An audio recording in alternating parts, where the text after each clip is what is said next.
The 12th most common question asked by a non-Muslim is that if Islam is a universal religion, then why aren't non-Muslims allowed to enter Makkah and Medina? If Islam is a religion for everyone, then why aren't the non-Muslims allowed to enter Makkah and Medina? The reply to this question is, every country has certain areas which are called as cantonment area. Cantonment area means only the military and the people who are involved in the defense of the country are allowed. Though I am a citizen of India, I am not permitted to go in the cantonment area. I cannot say, I am a citizen of India, why am I not allowed to go in the cantonment area? No. Only those who are involved with the defense and the protection of the country, they are allowed to go in the cantonment area. Similarly, Makkah and Medina, both the Haramain, they are the cantonment areas of Islam. So only those who believe, love and are willing to die for Islam are allowed to enter Makkah and Medina.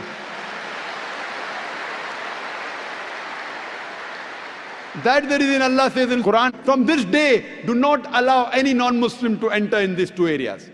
Once Allah has prohibited, we agree with it. The other reason is that whenever you enter a country, whenever you want to visit a country, you have to first obtain the visa. No visa means you cannot enter the country. And one of the most difficult countries to get visa is USA. So they ask you so many questions. And nowadays they ask you, are you a terrorist? As though anyone will write yes. I want to ask the American government, has anyone written yes? Do you belong to any terrorist organization? Ajib. I want to ask them, has anyone written yes so far? Yes, I'm a terrorist. Yes, I belong to terrorist organization. They have so many questions. So you have to fulfill the requirement, otherwise they won't give you visa. And I had gone to Singapore the first time in 1986. And it was mentioned in the immigration form, death to drug traffickers. Means if you're caught with drugs, death penalty. You can't say, oh, death penalty, very barbaric law. If you want to enter Singapore, you agree with the law, otherwise don't enter. So if you want to get the visa, you have to agree with the law of the land.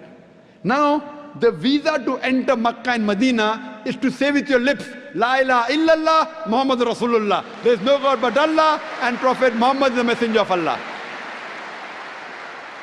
If any human being says with his lips, La ilaha illallah, Muhammad Rasulullah, he can get visa to enter Makkah and Medina. These two holy places are a cantonment area, and the visa is to agree there is no God but Allah, and Prophet Muhammad is the messenger of Allah.